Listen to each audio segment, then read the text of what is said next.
Thanks very much. I didn't recognize myself there for a minute. I'm very, very grateful for what you said. Many thanks.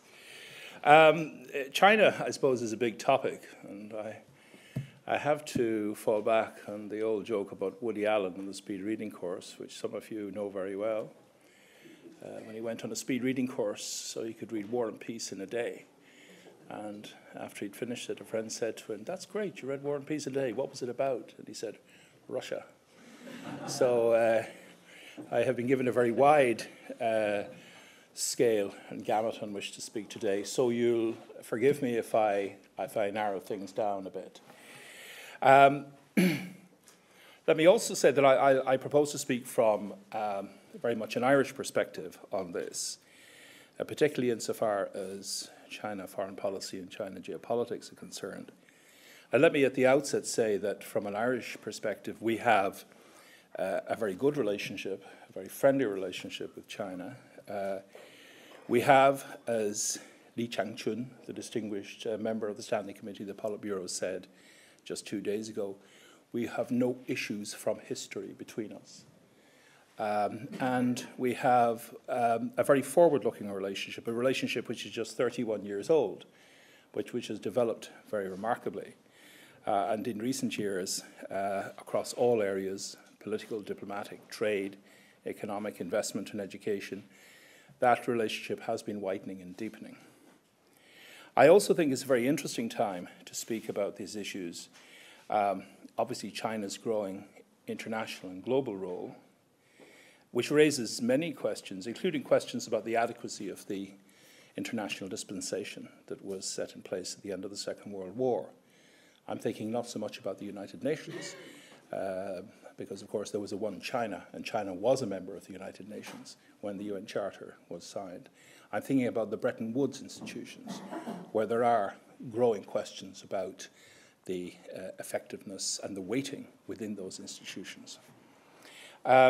China has recently become the second largest economy in the world, but it is still a heavily rural economy. The rural population is judged to be about 800 million, and there are 200 million farm families in China. I think that's worth bearing in mind. The timing is also important because internally within China, some quite important developments are about to take place. The next 5-year plan will come into effect next year, and that will, in a sense, take forward a series of fundamental economic restructuring plans that were, in a sense, slightly delayed by China's having to inject a stimulus package following the international financial and economic crisis of 2008. And finally, there will be leadership changes at the highest level and indeed at provincial and other levels in 2012. That's the way it's looking at the moment. Let me refer to a speech by the Chinese Foreign Minister Yang Jiechi last year. But this was a speech that was not internationally circulated. This was something that appeared in the domestic Chinese press. And I just want to mention this because this gives an insight into how Chinese foreign policy is seen within China. He started by referring to the unity of the interests of the party, the state, and the people, and referred to the importance of diplomacy for the people. He also gave very high prominence to the service that Chinese diplomats and the Chinese Foreign Ministry should give to citizens, particularly in the consular area and increasingly in the business area, as Chinese businesses are going out of China. They're increasingly active internationally. Also support for tourists, and you saw a very vivid example of this recently with the tragedy in Manila in the Philippines, the attack on the Hong Kong tourists. And Hong Kong is now part of the People's Republic of China, and Chinese diplomats were active in that particular case. Economic growth, social stability are key requirements, and they are important underpinnings of Chinese foreign policy as well as domestic policy. Then, of course, we have the international links, not only the regional links, the core interests of Taiwan and Tibet, but also links with the United States, and importantly, the region, links with Japan and the other countries in the region, including India, then Russia, and then further down the list, the European Union. Another element that has been emphasized very strongly in recent times by Chinese foreign policy leaders is the importance of promoting China internationally, securing better understanding of China, in a sense, Chinese soft power, if you like, culture. There will now be a global TV station, a new global TV station. The Chinese news agency are setting up more and more international offices, including one in Ireland. So that is another theme of Chinese foreign policy. All of these issues, I think, underpin a situation where China's growing international interests and engagement are very clear. I referred already to the question of national security and core interests. And I think it's interesting also that the Chinese Foreign Ministry established 2 years ago a new bureau to deal with border and delimitation questions. That is quite an important development. China increasingly takes positions on international hotspots, and of course that is natural as a permanent member of the Security Council. It's also the case, and people tend to forget this, that China is now, of the 5 permanent members of the Security Council, the largest in terms of numbers of blue berets, supplier of international troops and police to UN blue beret operations. And of course, China is also participating in the international anti-piracy operation off the east coast of Africa. China sees the world in multipolar terms, with the US as clearly at the moment the indisputable number 1 international power, and sees other big powers as having roles to play. And I think one of the driving themes of Chinese foreign policy is the desire to learn and exchange information. It's certainly something that has been very evident from an Irish perspective. For example, there has been strong Chinese interest in Ireland's model of economic and social transformation over the last 35, 40 years, from essentially an agrarian, in European terms, marginal, peripheral state, hemorrhaging people, now, despite recent problems, to a country which has gone through an incredible economic and social transformation in GDP per capita terms, one of the wealthiest countries in the EU, and a country that has done this through an emphasis on education, on attracting investment and high technology. And I think we should pause at one moment and say that this is actually a model that has worked from our point of view, leaving aside the banking problems. And that is certainly the way it would be seen in China.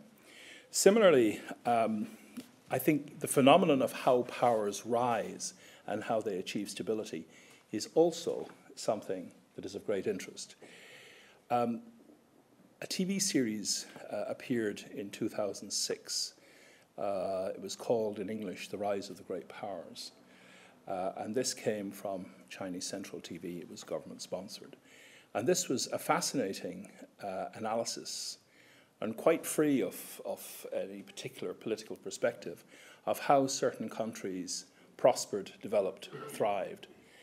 These would be essentially largely European powers, European maritime powers, Portugal, Spain, the Netherlands, Britain, France, and Germany, Russia, Japan, the United States. And lessons were, if you like, brought out of that TV program. The development of innovation, the development of education, the development of a stable governmental system, the development of unitary states. These were all, and particularly in the case of the United States, a very interesting analysis of the lead up to the American Civil War and how that was then managed afterwards. So there is a constant desire on the part of China to exchange views and information. Again, I think from an Irish perspective, this is an asset for us, if I could be very Irish for one moment. One question that has been raised recently, it's appeared a lot in the media, is the question of whether Chinese foreign policy is becoming more assertive.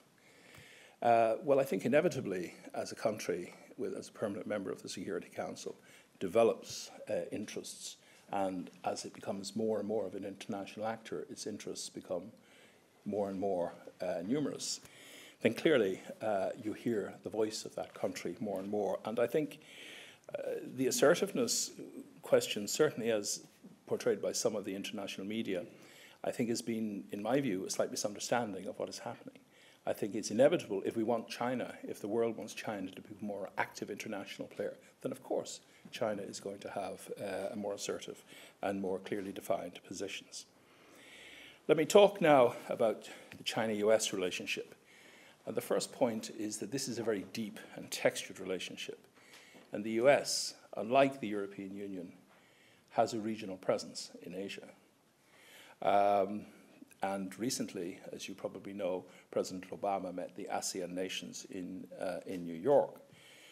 The regional dimension of the US-China relationship is important, but again, Chinese ministers have said quite clearly they do not want to see the US leave Asia. They're quite happy with the US presence in Asia because it actually is helpful in mediating certain differences between countries in the region. That said, China has made very clear that on the recent disputes over the islands in the South China Sea, those are national questions to be resolved with each of the other Asian nations, and they do not particularly want US involvement in that. So distinctions are drawn, and distinctions can be quite clearly drawn. One very topical tag that Zellick, the World Bank, who used to be with the US government, Robert Zellick, put forward several years ago, and it became a big issue for a while in China, was the question of China as a responsible stakeholder. Now, the number of Chinese officials have told me they had to go and look up what a stakeholder was quite remarkable. And for a while, that idea worked. But you see, then it became clear that stakeholders are the kind of people, they have stakes, like in a casino. But the question is, who owns the casino? It's all very well being asked to go and sit up at the table and put down your big stake, but the ownership of the casino doesn't change. So in a sense, I think the notion of the responsible stakeholder is an idea that has probably run out of road. So we have to look at other bases on which to see China's role, China's view of the multilateral structure. China has undoubtedly and has very clearly made its views known about the losses that have been experienced through its holdings of US debt. And this is a constant theme of discussions between the US and China. When the US says, China must reevaluate the RMB, the Chinese say, well, you must save more. Why are we being held to account? And let me just quote anecdotally something that was said to me by the IMF representative in Beijing recently. He was talking to a very senior Chinese financial figure who said to him, the problem with the West is that 100 years ago, China had no money and the West was telling us what to do. Now we have plenty of money, but the West is still trying to tell us what to do. I think it is quite important to understand that psychology and that historical dimension. And I think that's something, again, possibly we in Ireland have a certain insight into. On core issues, Taiwan, the situation has clearly become relaxed recently. There is growing economic cooperation. There is an economic cooperation framework agreement. There are direct flights between the mainland and Taipei. There's very large economic and financial links. The essential approach is to focus on the economy and leave politics to one side. And that is working quite well. I also digress for one moment to say that it was interesting in the recent dispute over the arrest of the Chinese captain of the fishing boat, that in fact Beijing was quite restrained in its response. But in Hong Kong and Taiwan, they were very agitated indeed, and they wanted to set sail to protest against the Japanese side. That issue has now, in a sense, been resolved. But I think there is a pan-Chinese approach on these issues too that should not be neglected and should not be put to one side. The relationship with the BRIC countries, or as they say in China, the country of the golden bricks, is of fundamental importance. And if we look at currency issues and the pressure to revalue the RMB, what Brazil and what India feel do have an impact and do have an effect on Chinese thinking. On EU-China relations, let me go on to that. Well, the EU has, in a sense, been, I think, a little bit of a disappointment to China in the sense that the rhetoric of European construction and the presentation in the early years of this decade of the EU as a pole, a countervailing pole, a third pole in the world, has clearly not happened. And I think that there are issues there about explaining what the EU is doing, what the Lisbon Treaty exactly means. And I think it's particularly worth noting that recently it was the EU business community, the EU Chamber of Commerce in Beijing, who had some problems with the Chinese side about access for goods, intellectual property and other things. It was their position that actually led to quite an important speech by Premier Wen Jiabao, who sought to address these issues and put things on a very clearly level playing field. So I think that is worth noting, that it wasn't the EU as an institution, it was actually European companies who generated that reaction.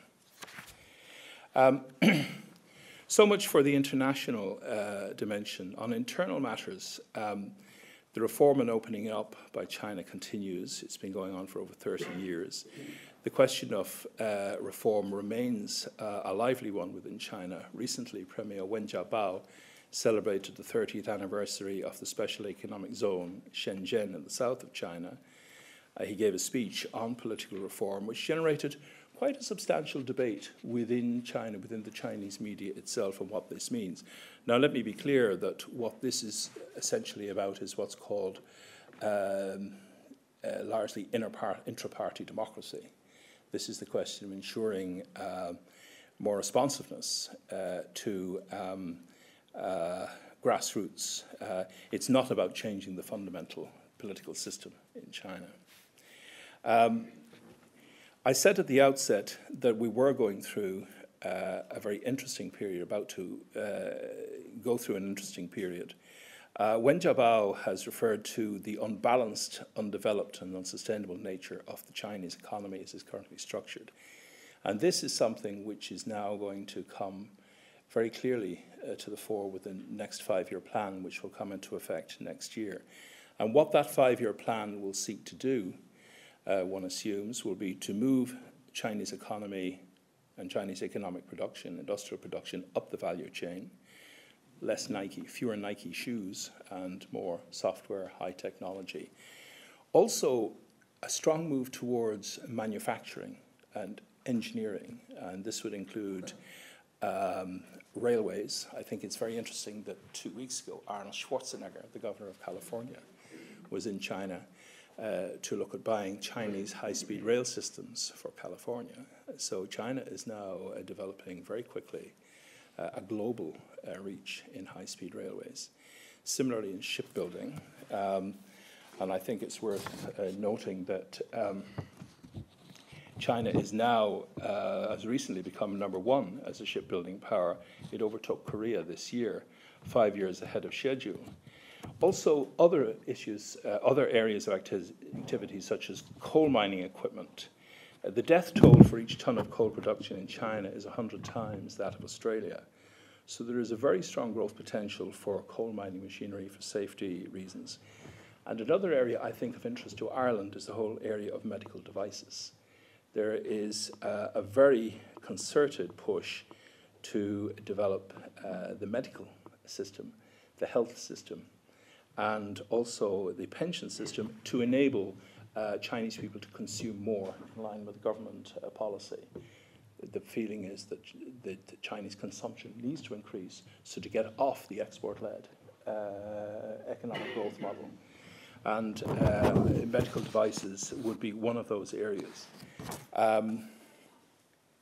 Education is also an area that is being pushed very strongly.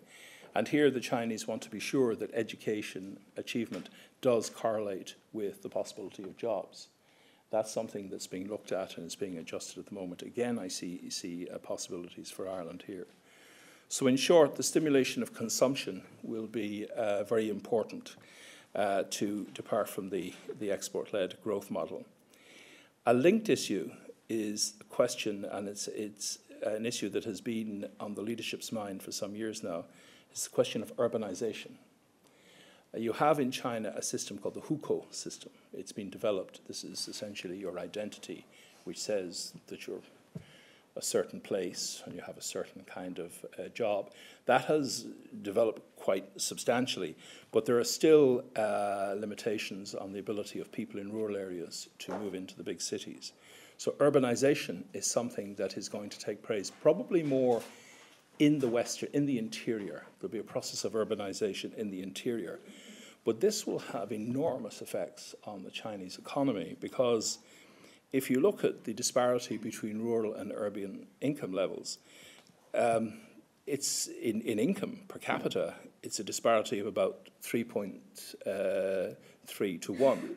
So the average per capita, the per capita income per head is 17,000 RMB in the urban areas, is 5,000 in the rural areas. Similarly, in consumption, you have more or less the same disparity, 3 to 1, between urban and rural. Life expectancy in the urban areas is about 12 years longer than in the rural areas. So I think the process of urbanization is going to be something that you will see a lot more of. Also, the question of going out, of Chinese companies going abroad to invest, is something that is being actively encouraged by the leadership.